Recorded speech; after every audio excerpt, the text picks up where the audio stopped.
Hello, everybody, and welcome back. This is High Street Sports. My name is Chris. This is Vince. This is the Cannon Club Pod presented by High Street Sports, where we talk all things Blue Jackets. Welcome on back. This is episode 3. So we're glad you guys are back in to talk Blue Jackets hockey with us.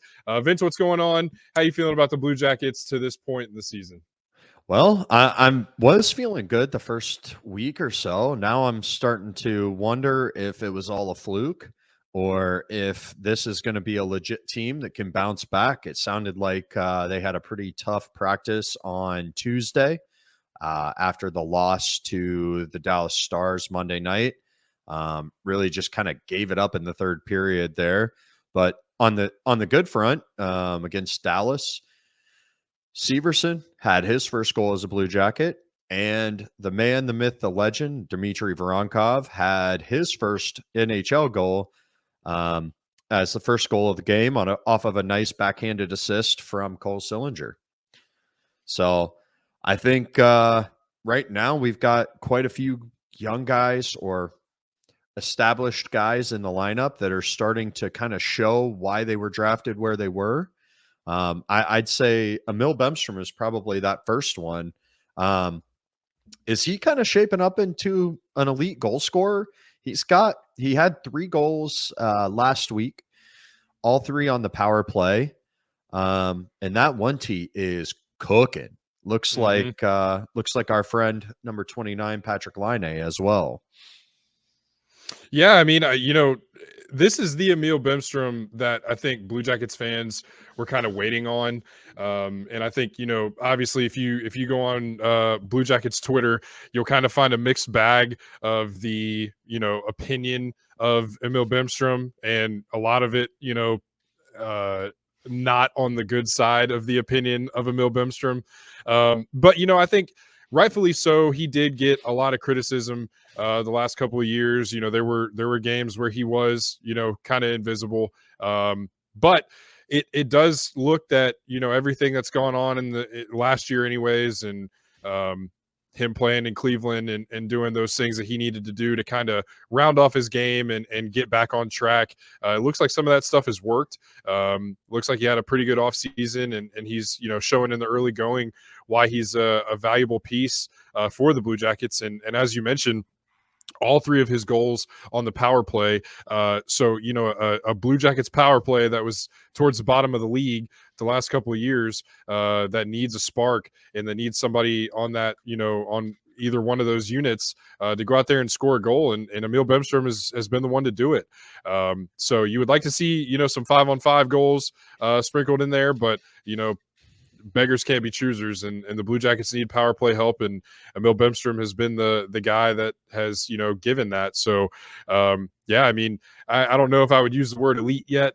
I think we got a little bit more to go before we get there, but yeah, I mean, Emil Bemström has been a bright spot for the Blue Jackets, and something that the Blue Jackets need, especially, if he's going to bring that energy on the power play. So yeah, I mean, it's looking like, if he keeps it up and stays consistent, and, it's going to be hard for the Blue Jackets to take him out of the lineup. I think, he's been one of the more, aggressive players with the puck on his stick, and he's, trying his best to make stuff happen. So, in my opinion, I think Emil Bemström is an important part of the team, and I'm glad he's here and playing well so far. Yeah, and I think one thing that often gets overlooked with him is his defense. He's really good on the back check, and is pretty solid in the D zone, and really helps out where he can. So, I look for him to continue to do that, and I feel like he kind of feeds off of that D play, and so not too bad there. Another guy early in the season here, Jack Roslovic, was scratched the first game of the season. Then he started out on the 4th line with Corrali, and now he's all the way up to the first line with Gaudreau and Jenner. He's got 6 points on the year, 2 goals, 4 assists. Do you think he's going to keep this consistently going, or Are we going to see the Jack Roslovic of old, where he kind of gets really hot and then really cold? I think that's a little bit of the same issue that Bemström had, or in the past. And I think Jack is a guy who I think Blue Jackets fans want to like a lot. When he first came to Columbus with Patrick Laine, he made a pretty big impression pretty quickly. And I was big on the Jack Roslovic train, and he's a Columbus kid, and I think he enjoys playing in his hometown. And it's a contract year for Jack, so he's in a situation where he needs to keep up his level of play. And I think he's also in a position where Yarmo and JD and Pascal Vincent have made it clear that they've got expectations for Jack Roslovic, and if he wants to stay in Columbus, and if that's in the cards, he's going to have a good season. So I think a little bit of a back against the wall sort of mentality for Jack Roslovic, and in the early going, I mean, he's shown energy on the offensive side of the ice.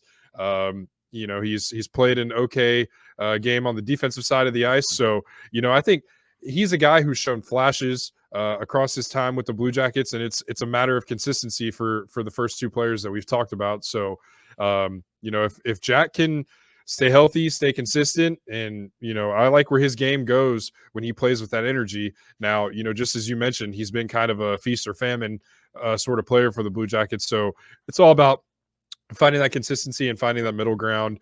But I think Jack is more than capable of, being a top six guy, and, even maybe a third liner or what have you. But, we've talked about it off pod and stuff like that. Like it's a talented forward, group for the Blue Jackets, and it's getting pretty crowded up there. So if guys like Bemmer and Jack Roslovic want to stay in the lineup, then they're going to have to play and show that they're worthy of being there. And both of them have shown that so far, and I like what both of them bring to the table. So selfishly, I would like to see Jack Roslovic continue to play well and stick around for the Blue Jackets, but that remains to be seen. But with a good season that Jack could have, I think that he would be a very valuable player for the Blue Jackets.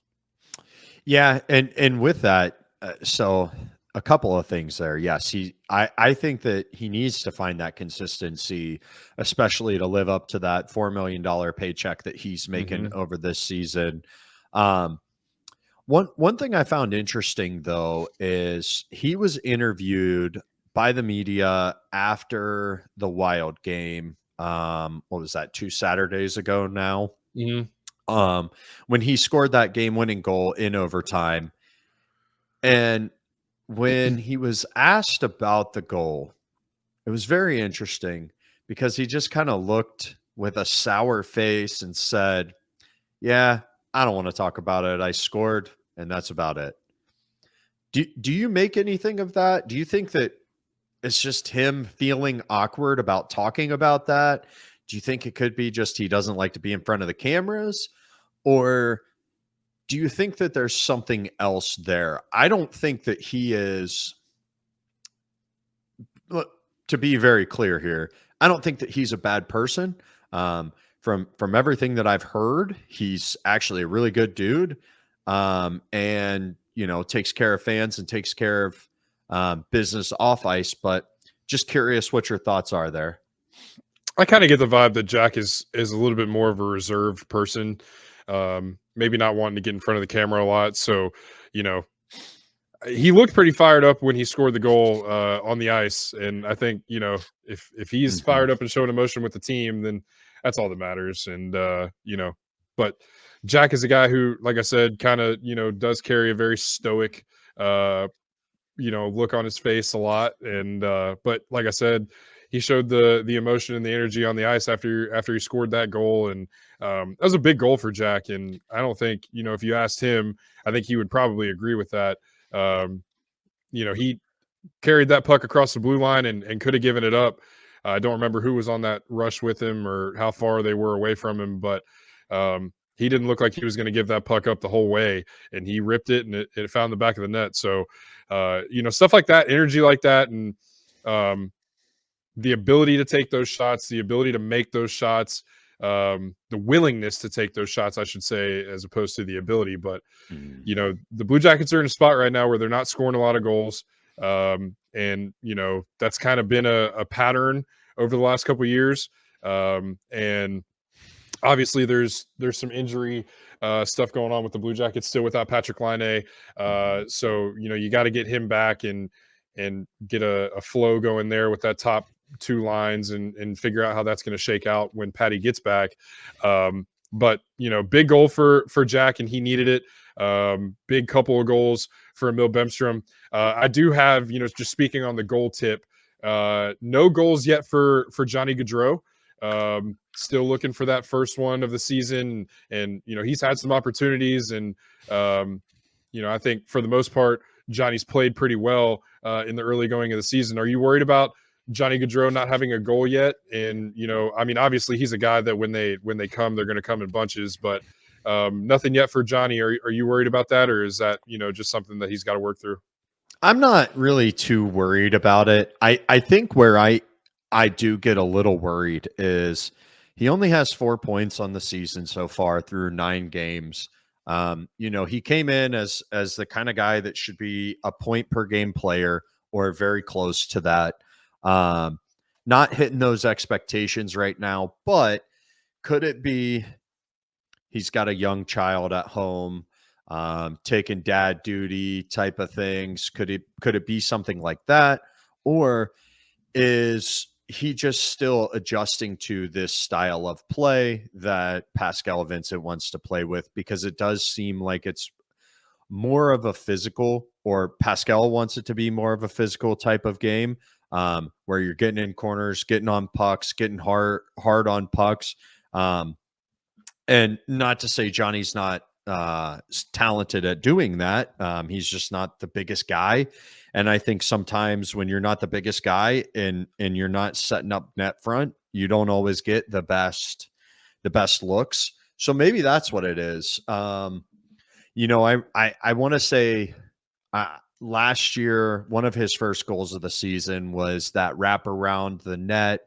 They were coming with speed, and it was at Nationwide. Maybe that was his first at Nationwide, but it was interesting. It's been interesting to kind of see him. He's been in plays. He has the second most shots on the team right now with 29.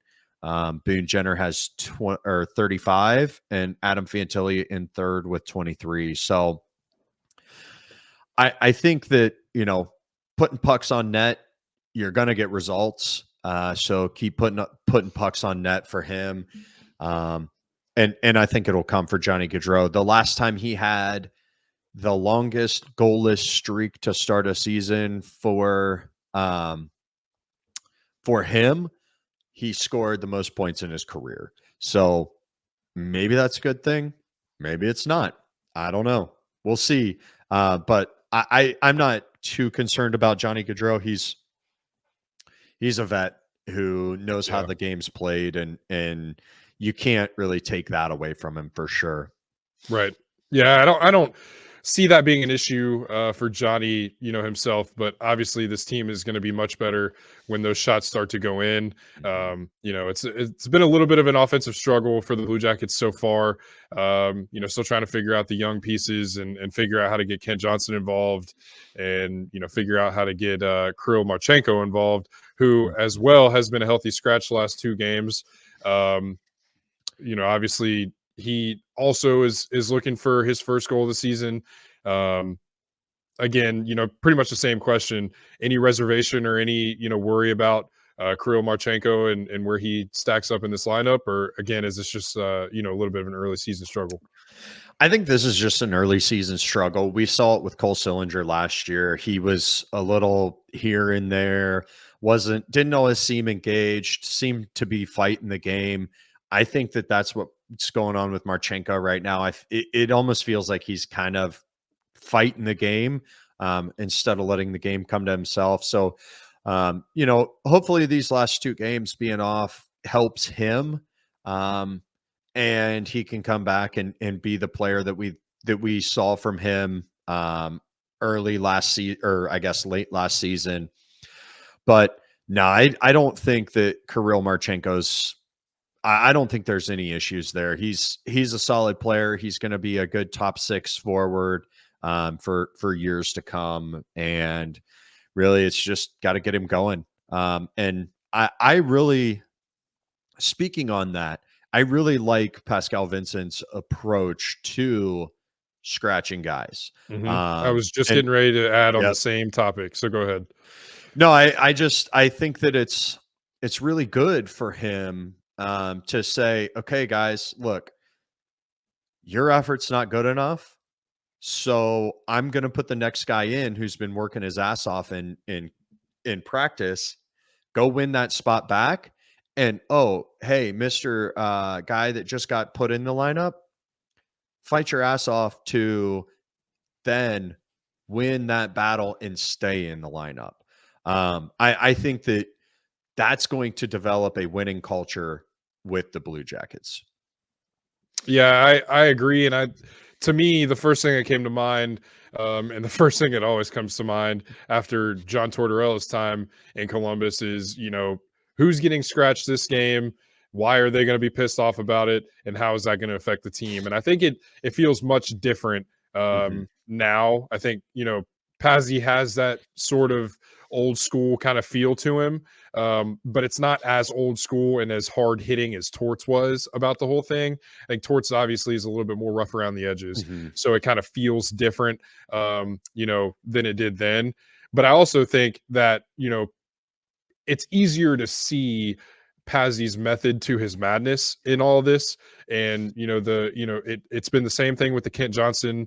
Why didn't he play earlier and stuff like that? So, there seems to be a rhyme and reason to the moves that Pazzi's making. And, obviously don't want to put the cart in front of the horse here. The team is still, and this should not be taken lightly, still getting used to having Pascal Vincent as their head coach. They didn't get a training camp, really with a full training camp with Pascal Vincent.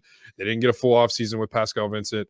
And they didn't get a full off season with Mike Babcock either. But that whole situation, I don't think should be taken, lightly by Blue Jackets fans. There's still an adjustment period going on with this team, still an adjustment with the play style. And I think if we were still with Mike Babcock and he was the coach of this team, I think it'd still probably be we'd still probably be in that adjustment period.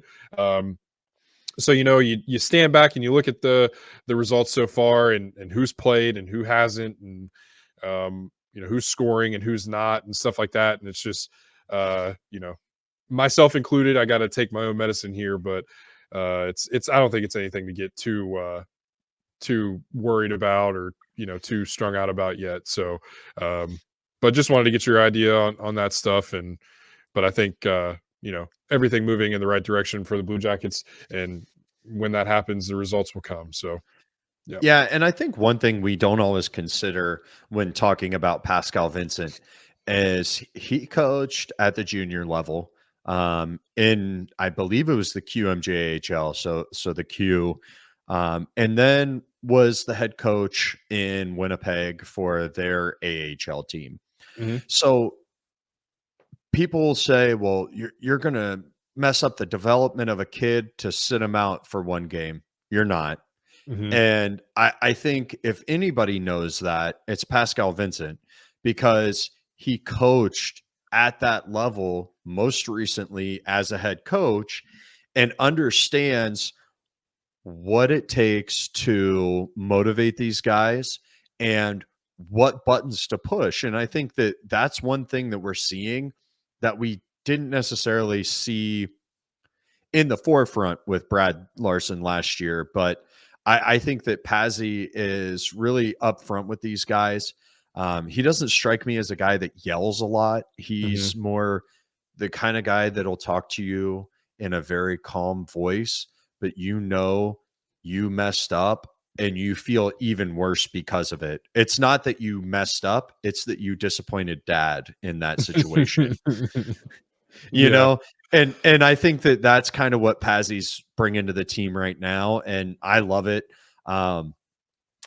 Speaking of Pazzi, when Dimitri Voronkov came up from Cleveland, the day he came up, they basically skated him until he was done, just to see his conditioning and everything.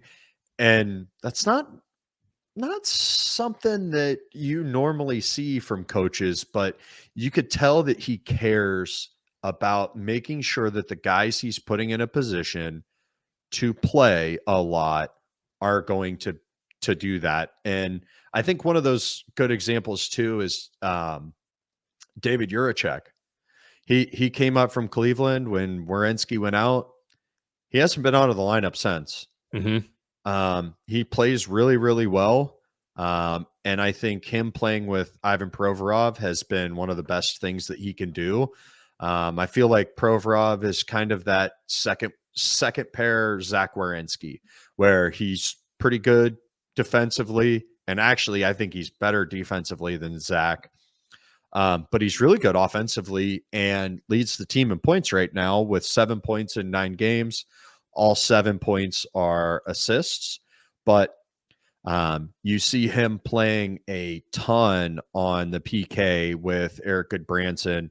I want to say one of the games, and I'll have to go back. It was either against, I think it was the Montreal game last week.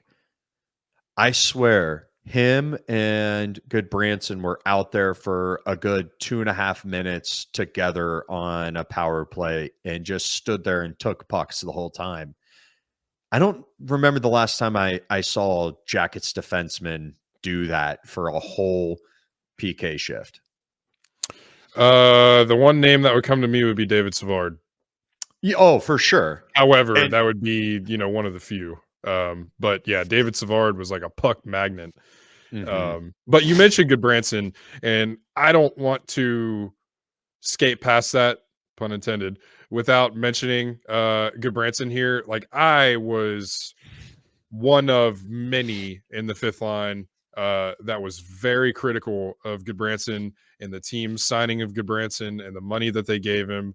But I can't recall seeing somebody who has, almost, in my opinion, made a complete 180. His impact and his presence on the ice is felt, I think, in early in this season. You felt Goodbranson on the ice more in 9 games than you did all last year.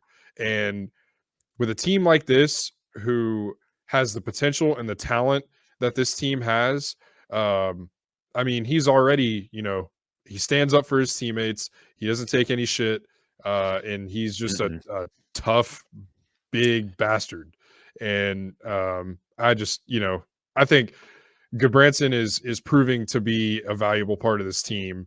And it's good to see him playing well. And, he's fun to watch when he's throwing his size around out there and laying down the law and being a bit of an enforcer for the Jackets. So stick taps for Goodbranson early going in the season. Yeah, so I was just looking here. He is right now top 10 in blocked shots. Looks like he's tied for 6th. Okay. So not bad. Yeah. With almost 30 on the season. So, he's doing good here. I really like what he's done for Jake Bean. Going into the year, you and I both talked extensively on, is Jake Bean going to come back and be the Jake Bean we saw here and early on in Carolina?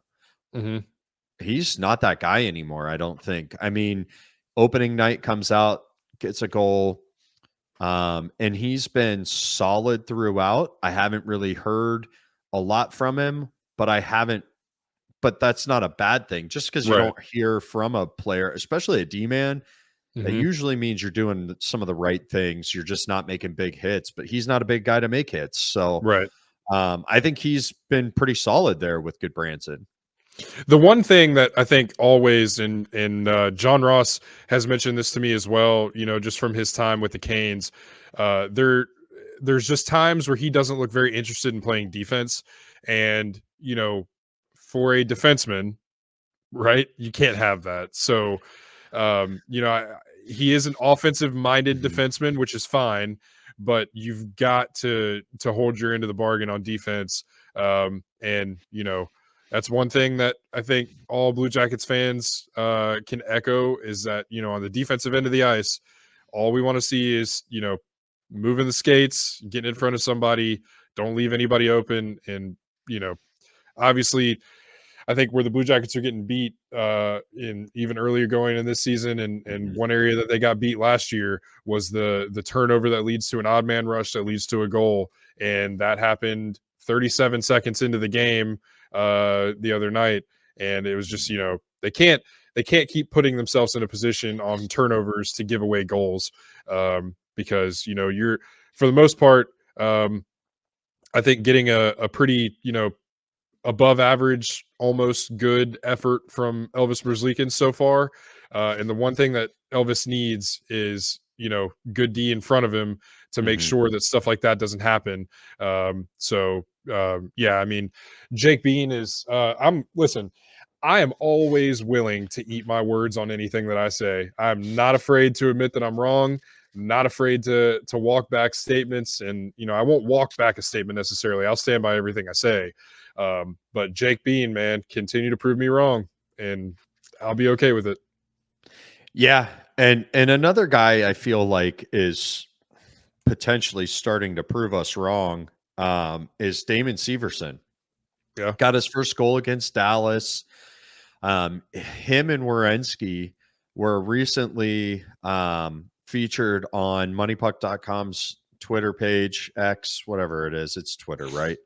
it's Twitter. It'll Um, always be the bird. yeah, for being the eighth best NHL D pair, and it was measured by lowest expected goals against, and they had 1.7 per 60 minutes that they play. So that's not per 60 minutes in a game, that's per 60 minutes in your play. So that's Mhm. 1.7 goals every about what, 3 games, cuz they're Yeah. playing 20-25 minutes a game. So Mhm. every 3 games they give up just over or just under 2 goals. That's pretty dang good. It's really, really good, and especially with Z coming off of an injury, and even his few games that he missed earlier on in this season. Yeah, it's good to see that they are meshing quickly, Mhm. and also good to see Z out there and comfortable and not really playing reserved. It doesn't look like so.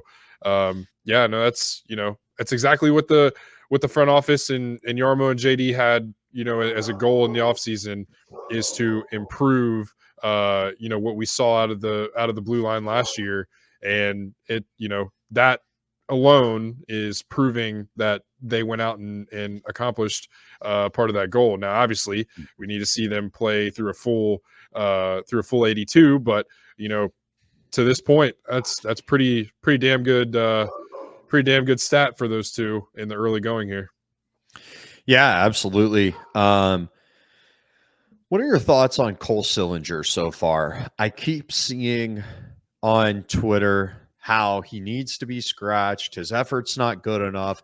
He's not fast enough, but he's got a fight. He's been decent. He went to the box twice against Dallas. You can't do that. One of them on a play that you just are like, come on, man, where he swiped the puck with his hand back on a faceoff, called for a delay game there.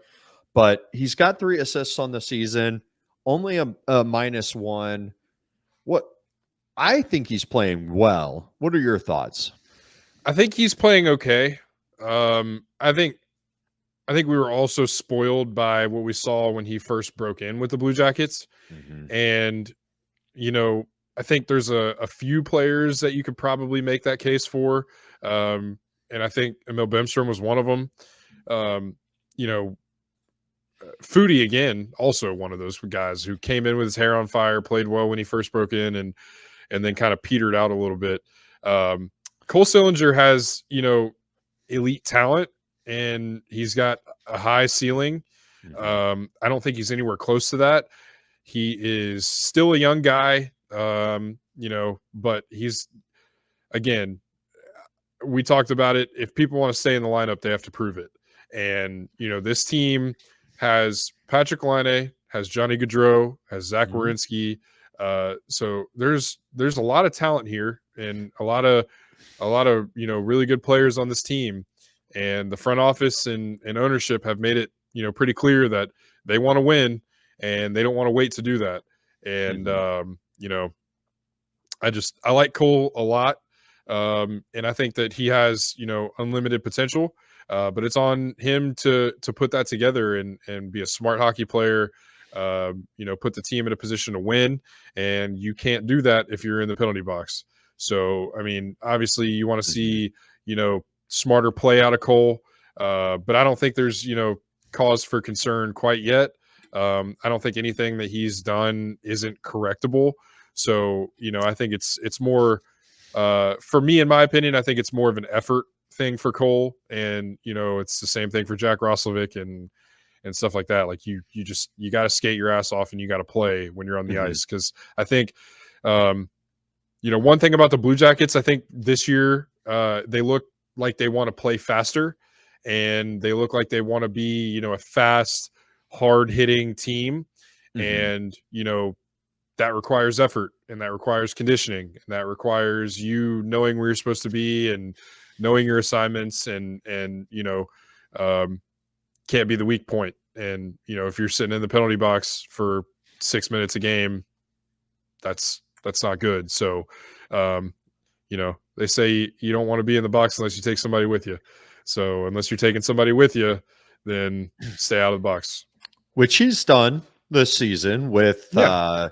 Nazem Kadri, and Nazem Yep. Kadri was invisible the rest of that game. So Yep. I'd say that was effective.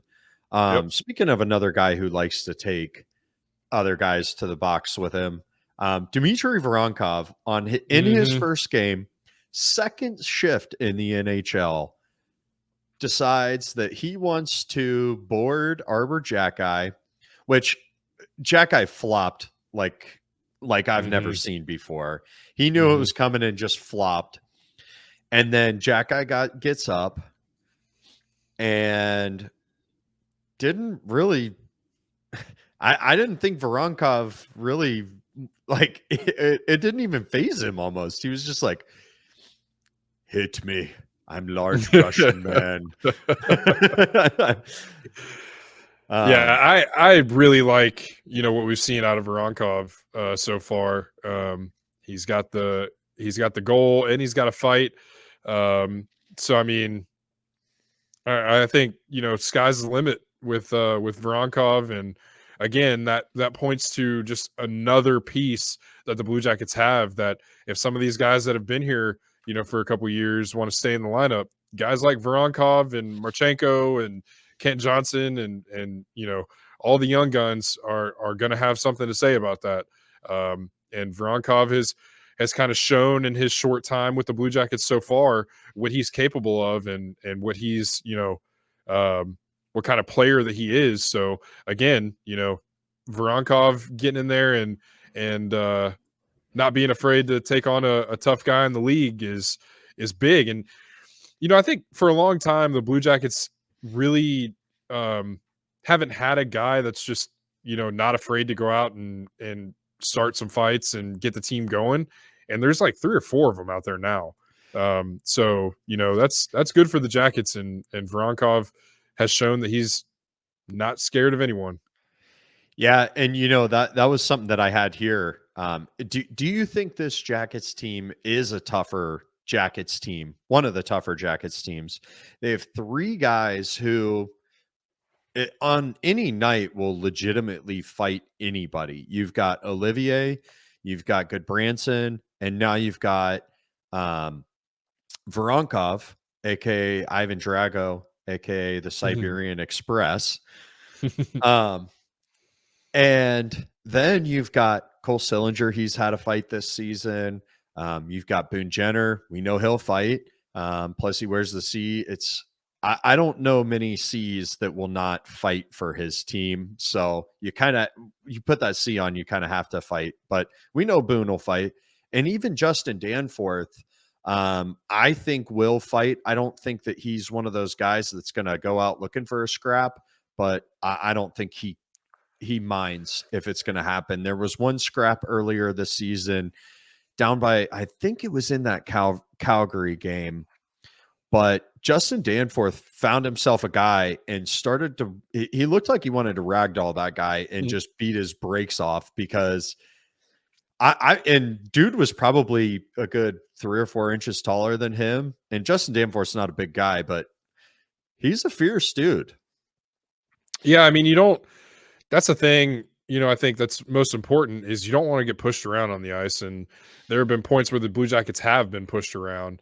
And yeah, I mean, I think this, again, we don't know what their style of play is going to be in 3 months. And, a lot of that hinges in, relies on health of who you have available and what style of game you're afforded to play with the people that you have available. But like I said, in the early going here, there's a lot of fast and physical play from the Blue Jackets, and I think that if they can continue to make that happen, if they can hone in on that and make that their calling card, then I mean, good Lord, why not? And if they've got guys that aren't afraid to do it and can do it at the right time, and I think so much of fighting and stuff like that is timing, and when your team needs it, and obviously standing up for your guys. So yeah, I mean, I think the Blue Jackets have every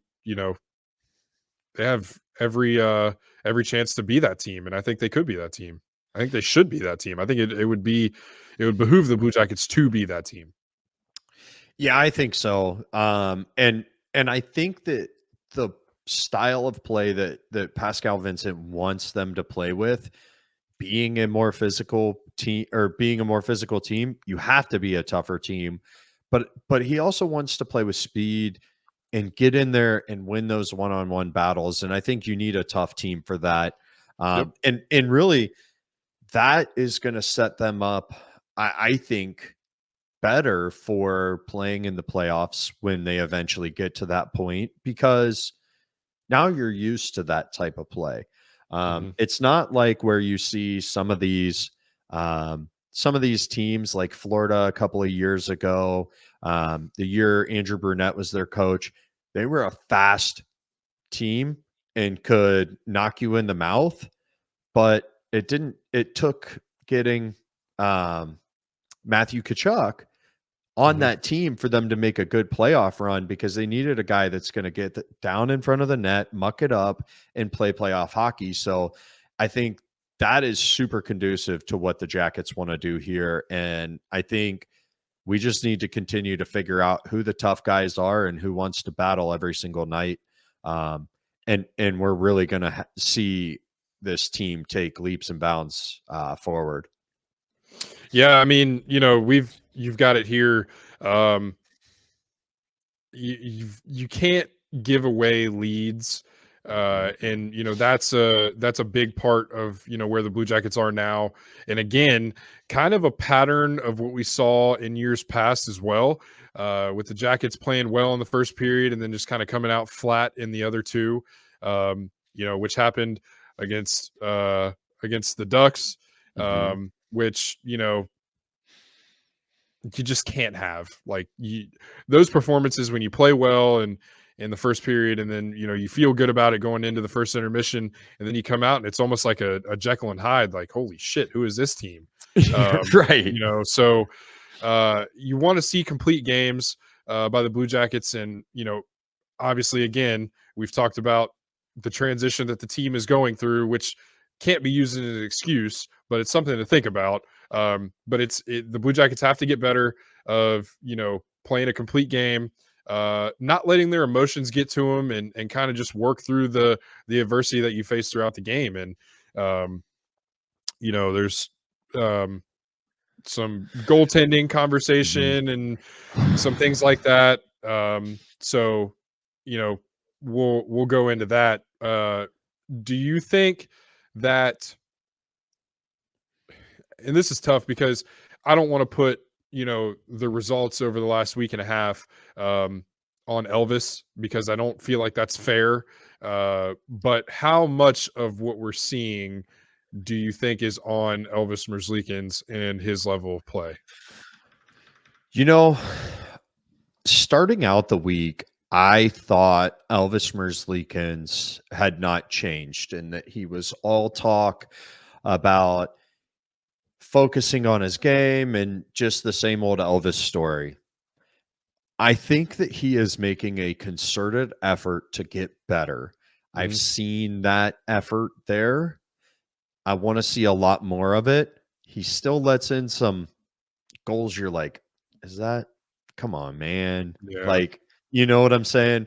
yeah, So you wish to see more from him, but I think so far in the season he is playing extremely solid hockey. Let me see if I can find his stats. I mean, he's got 3.14 goals against. So you want to keep it around 3. Not yeah, bad. yeah. Like to see it lower, but not bad. Yeah. 898 save percentage, which that's kind of, you want to see it over 900. Hmm. But he's got 2 wins, he's got 2 Hmm. losses, and he's got 2 overtime losses. So do I think all of those are him? No, not by any stretch of the imagination. I actually think, especially later in games, it has been the guys in front of him letting up, and then he gets pressured, and you can't stop everything when you're under that type of pressure. Right. Yeah, I mean, I just think it's a situation where the defense has gotten better, but they've got to find a way to get the puck out of the zone. There's been several times where the Jackets have kind of gotten hemmed in, and when they get hemmed in a little bit, they kind of, either ice the puck or, get, make a mistake and let a softie in, or whatever the case is. So yeah, I mean, the defense has to be better with him. He's got to, improve on that a little bit. And I think he's close. And those numbers that we just talked about, um, Mhm. his goals against and his save percentage, those numbers are, not where you want them to be, but they're close. And if it's a situation where as the Blue Jackets continue to play, gain experience, mesh with the new lines and the new players that are out there. It can only get better in front of Elvis, and I think with the play that he's shown so far, I think it's close, and I think the Blue Jackets are close. It's just there's little things, like I said, that they need to continue to work on and work Mhm. through. But I think the Blue Jackets are really close, and I like what I've seen out of them. I like what I've seen out of the young guys for the most part. And as you said, Pazzi seems to be the man that could be right for the job. And I don't think realistically the expectation hasn't changed for the Blue Jackets, and you just want them to see him get better. This isn't a team that's going to go out and win the Metro, and I think we all know that. But this is a team that can have their name in the wild card conversation if they can get things pointed in the right direction and get that done quickly. But we'll see.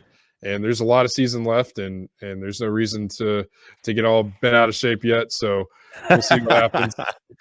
No, I think that the Jackets could make a playoff run, I said could. but uh, but the what you're going to have to do is you're going to have to win probably 6 to 7 of the next 10 to Hmm. put yourself in a really, really good spot.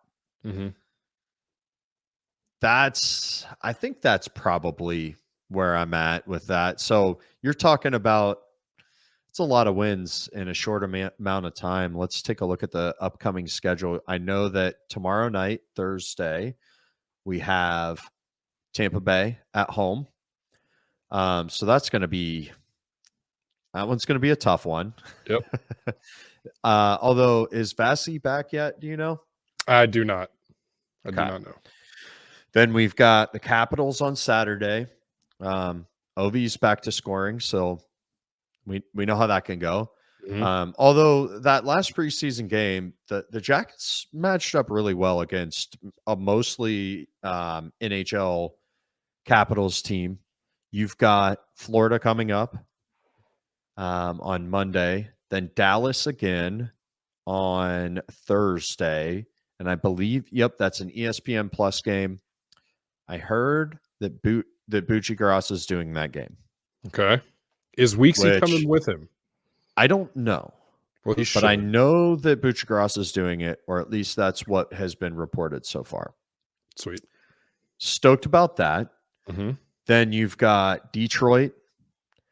You've got the Rangers.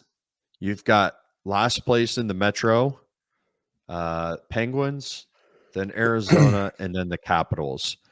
So I'm hesitant to say yes, we can do 6 out of 10 in that stretch. It's going to be tough. Things have happened. And of that stretch, only 4 are at home. Yeah, that's tough. Yeah, it's a tough stretch, but I mean, hey, listen, that's what you got to go through as a young team, and hopefully you make it through that. Not staring down the business end of that. Maybe 3-7 on the other side of that stretch, but it's a time where the team can really go through some maturation, keep gelling, keep growing. Hopefully, you want to see the team get healthy, and start to really make way on some progress here this season. So a lot going on with the Blue Jackets, a lot of promise, a lot of young guys, starting to play well and make their name in the NHL here. So we'll continue to keep it rolling through the season. Any final thoughts here on the Blue Jackets so far before we get out of here? No, I'm excited to see them play against Tampa Bay tomorrow night. It should be a fun game to watch. Hopefully they can come out and match the intensity that Tampa's going to bring. And really, I want to see Adam Fantilli continue to take the next step. He's got 5 points, 2 goals, 3 assists right now. He's played so well. Mm-hmm. And that assist against Dallas where he kind of sauced that puck to Severson, I want to continue to see more of that. That is really what I'm in for this season, is Adam Fantilli and watching the growth that happens there, and maybe a Calder. The Blue Jackets did not win the draft lottery, but they did win the Adam Fantilli sweepstakes, and we can't be more happy about that one. Guys, thank you so much once again. We've gotten over the 50 sub mark on High Street Sports, which is fantastic. So thank you guys again for coming in each week and listening to what we have to say here and hanging out with us here. This has been episode 3 of the Cannon Club Pod presented by High Street Sports. Thank you guys for showing up here, and we look forward to seeing you on the next one. Thanks.